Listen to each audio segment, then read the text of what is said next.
পশ্চিম মেদিনীপুরের মোহনপুরে আবারও পুরনো নেতৃত্বের উপর আস্থা রাখল তৃণমূল কংগ্রেস। ব্লক সভাপতি হিসেবে ফের দায়িত্ব পেলেন মানিক মাইতি। দীর্ঘদিনের অভিজ্ঞতা, সাংগঠনিক দক্ষতা আর মানুষের মধ্যে গ্রহণযোগ্যতার জেরেই এই সিদ্ধান্ত। তৃণমূলের শীর্ষ নেতৃত্বের বার্তা স্পষ্ট, অভিজ্ঞ হাতেই সংগঠনের ভবিষ্যৎ আরও শক্তিশালী করতে চাইছে দল। আমি দলনেত্রী এবং আমাদের সেনাপতি অভিষেক ব্যানার্জির কাছে কৃতজ্ঞ।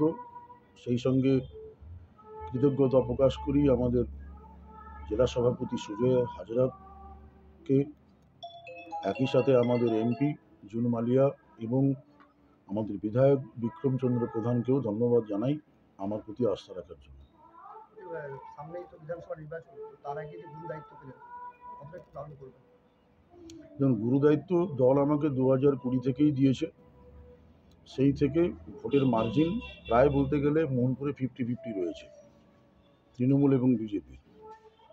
2026-এ নিশ্চিতভাবে একটা ভালো মার্জিনে তৃণমূল কংগ্রেসের অনুকূলে ভোট সংগ্রহ করাটাই আমাদের একমাত্র লক্ষ্য। এটাই আমরা সেই লক্ষ্যেই চলব। আস্থা অঞ্চলে কি সাংগঠনিকভাবে কোনো কিছু বদল হবে?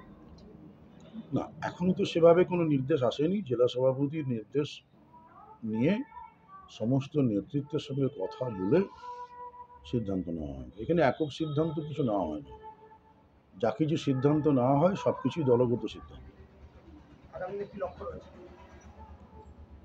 বুথ স্তরে মানুষজনের কাছে আমরা পৌঁছবো সমস্ত নেতৃত্বকে নিয়ে। আহ্বান করছি সবাইকে, যারা তৃণমূল কংগ্রেসের হয়ে আগামী দিনে লড়াই করতে চান তাদেরকে আমরা স্বাগত জানাবো। অন্য দল থেকেও যারা তৃণমূল কংগ্রেসে যোগদান করতে চান তাদেরকেও আমরা আহ্বান জানাবো এবং সেই যোগদান নিশ্চিতভাবেই শীর্ষ নেতৃত্বের নির্দেশ এবং অনুমোদন মেনেই হবে। যে সমস্ত কর্মী যারা বসে গিয়েছে তাদের উপর কি বলবেন?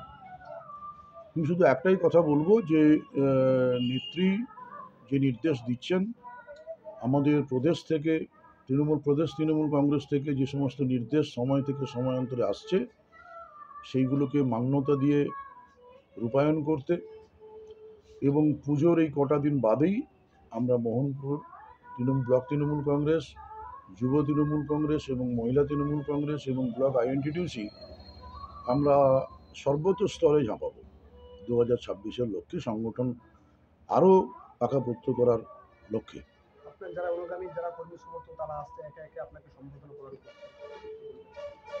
দেখুন, কর্মীদের সঙ্গে আমি চিরকালই ছিলাম, তাদের বক্তব্যটাকেই প্রাধান্য দিই। আমার একক সিদ্ধান্তে মোহনপুর ব্লক তৃণমূল কংগ্রেস কখনো চলে না, দলগত সিদ্ধান্তই শেষ কথা হয়। সেই জন্য মানুষের সমর্থন রয়েছে আমাদের কাছে। আপনার নাম? মানিক মাইতি, ডেজিগনেশন? আজ থেকে মোহনপুর ব্লক তৃণমূল কংগ্রেসের সভাপতি।